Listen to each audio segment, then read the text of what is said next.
It's my favorite evening. I'm pacing around the floor. Got southern woods and waters gonna take me out the door. Got coffee on a perkin. I'm about to have some fun. They'll have my mind chasing some critter on the run. Bring it on, southern woods and waters. Make me hear that sound of a fish that's breaking water or the bawling of some hounds. Make me smell that river mud, feel clean air on my face.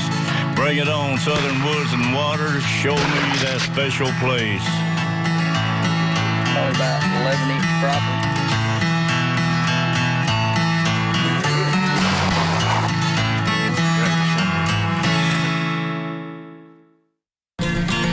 Good evening, everybody. Welcome to this week's edition of Southern Woods and Waters.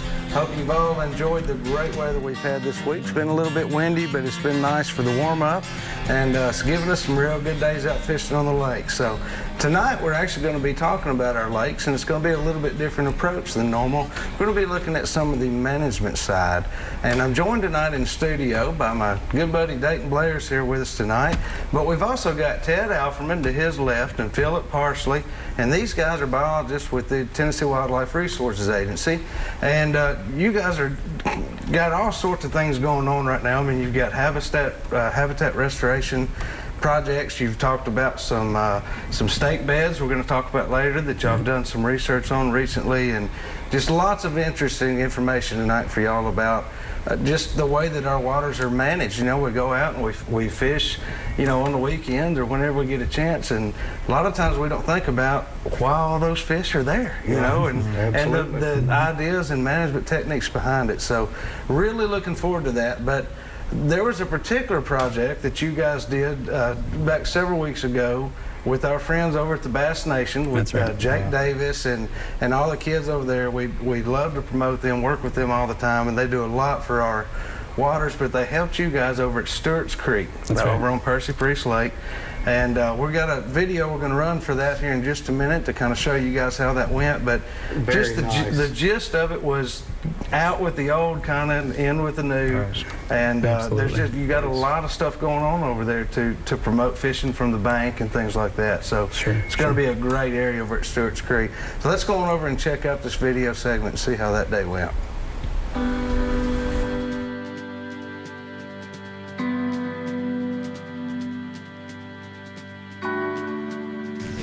No problem. You aren't filming that, are you?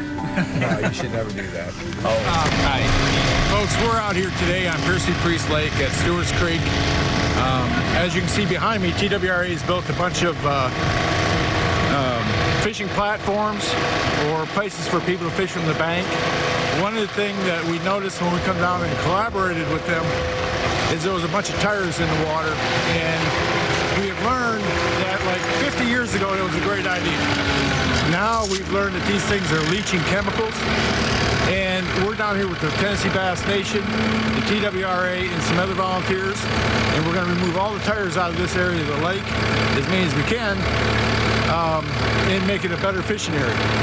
Later on this afternoon, we're going to drive stake beds to put the fish habitat and fish attractor stuff back in the water with environmental friendly material, basically wood stakes.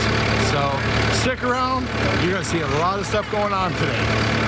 Ted Alferman. I'm a fisheries biologist with Tennessee Wildlife Resources Agency. I help manage Percy Priest, Old Hickory, and Cheatham reservoirs. We are out here at Stewarts Creek today on Percy Priest. We're with the Tennessee Bass Nation doing a lot of things today. We're doing some shoreline cleanup with some old tires and trash, and we're also installing some fish spawning boxes and putting in some stake beds for crappie habitat. One of the neat things about this area here on Percy Priest is that the Smyrna Parks and Rec Greenway trail comes all the way to this area and wraps all the way around the cove so that the bank fishing locations are accessible to everybody real easy. People love to walk around this area, bike around this area, and certainly fish around this area. So now our 5 new fishing piers that we're having built in this area is all connected by the Greenway. and it all links together for the public to use. So you can see the tires that are behind me. These tires have been here for decades. There's tires on the opposite shoreline. There's tires all around the cove here at Stewarts Creek and in other places around the shoreline of Percy Prieston. So we're just trying to clean some of these tires up today, make it more aesthetically pleasing to the anglers, and just clean up, just getting some of the trash out of this lake to make it look better. So originally, the purpose of all these tires being here was there was a big tire reef, essentially, that went across the mouth of Stewarts Creek Cove. And the purpose was twofold. It was for fish attraction, but also to prevent wave action, to reduce the wake of boats and wind action from getting in here and making it more difficult for bank anglers to fish, and also to reduce the erosion and sedimentation effects that wind can have.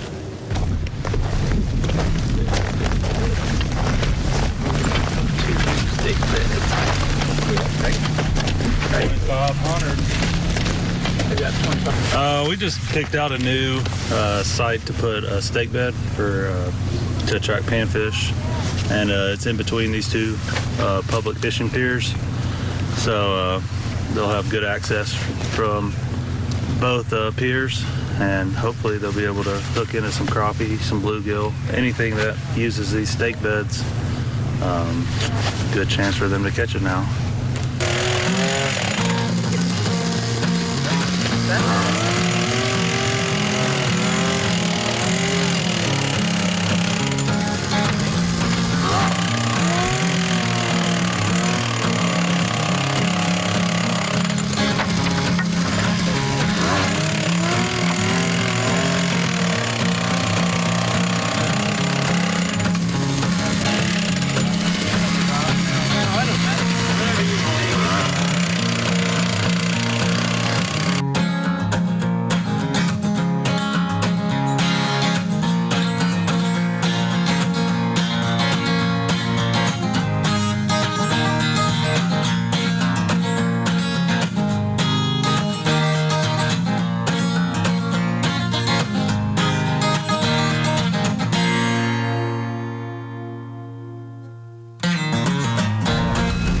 Behind us, we've got a bunch of cypress trees that the agency has been planting for decades. They're used primarily for fish habitat and erosion control. And so these trees, I'm not sure how old they are, but they're probably over 10 years old. And so the agency's planted thousands of these trees all over Percy Priest. And in the fall, they're really, really pretty because they turn that brownish red color. And fish like to get in and out of the roots that kind of stick up, which is unique to cypress trees.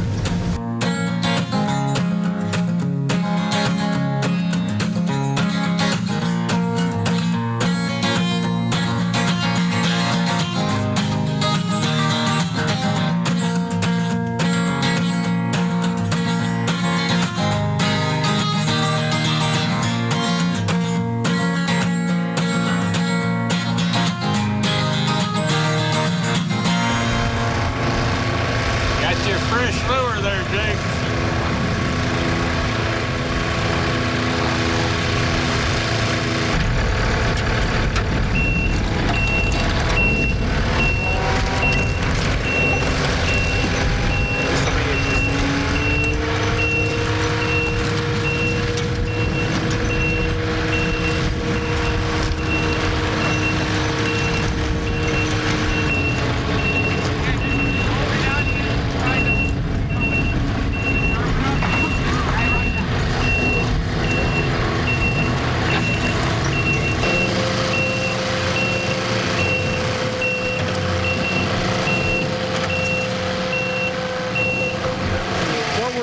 This is one of the phases as we pull these tires out, because we're not just paying extra for all the weight, but we're wanting to clean everything out of them and make sure we get the clams and the shells out of them and put them all back in the water.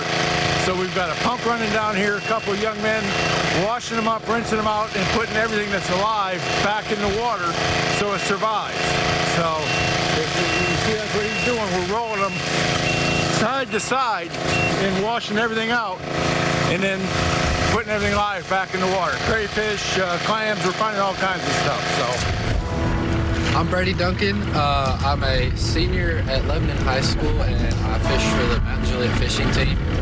And this is my last year of high school fishing, and I'll be continuing on into collegiate fishing in the fall. We're doing good things today, and it's going to be fun. So we are here at Stewarts Creek boat ramp on Percy Priest Lake, and what we're looking at is some new fishing piers that were recently put in just last year by the TWRA for people to come out and fish, and it's a great thing, and they look great.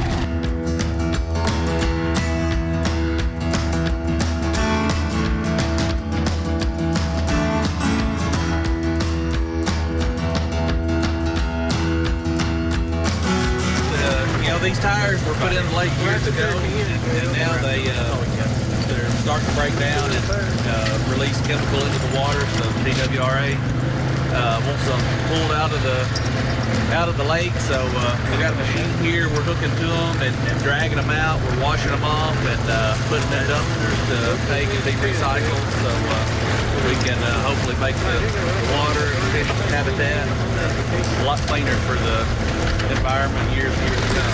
All these high school kids are out here doing great work, and it's a great thing to be a part of. Yeah, for sure. You know, I didn't know until I got involved in it, you know, how much habitat work and environmental cleanup, you know, that the Tennessee Bass Nation did, and I'm really proud to be a part of it as well. For sure. It's a whole lot more than just fishing. You really get to be a part of something really great. So.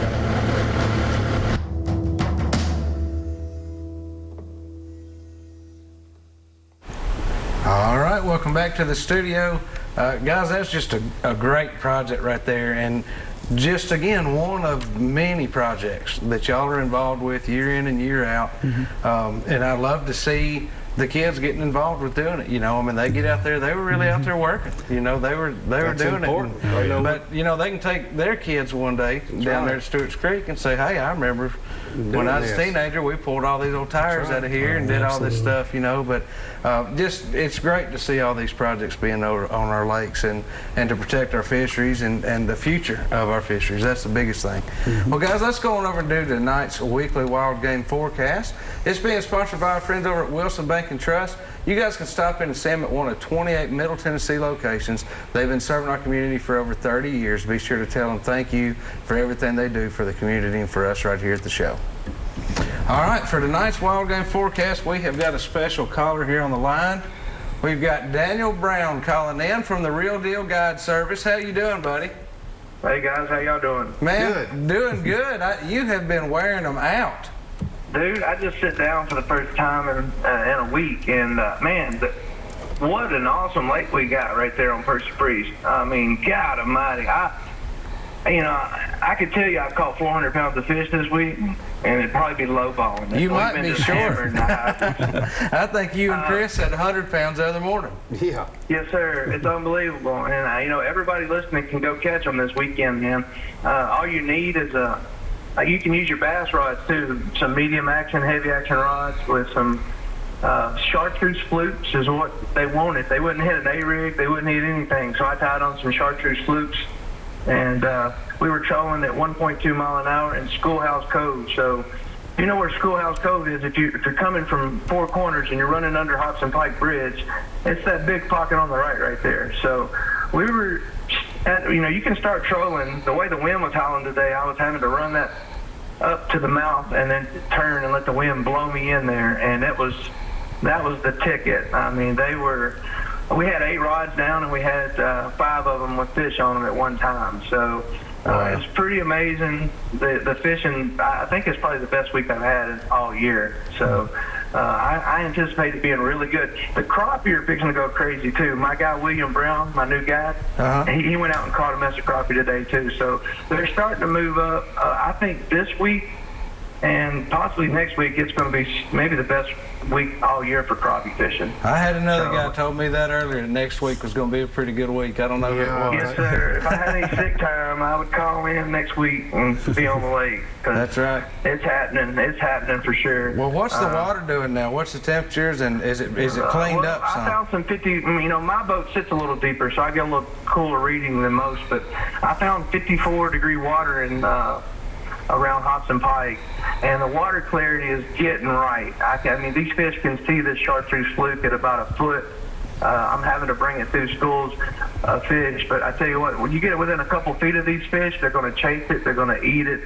And look, I had the live scope down today while we were trolling, and we were marking not just thousands of fish, we were marking tens of thousands of fish. They're just, I mean, I couldn't even read the bottom, there's so many. So they're stacked in there, they're doing their thing, they're eating, and man, it doesn't get any better than right now on Percy Priest. Man, we really appreciate you calling in tonight, giving us a good report, and I always look forward to your posts and everything. And again, guys, this is Daniel Brown.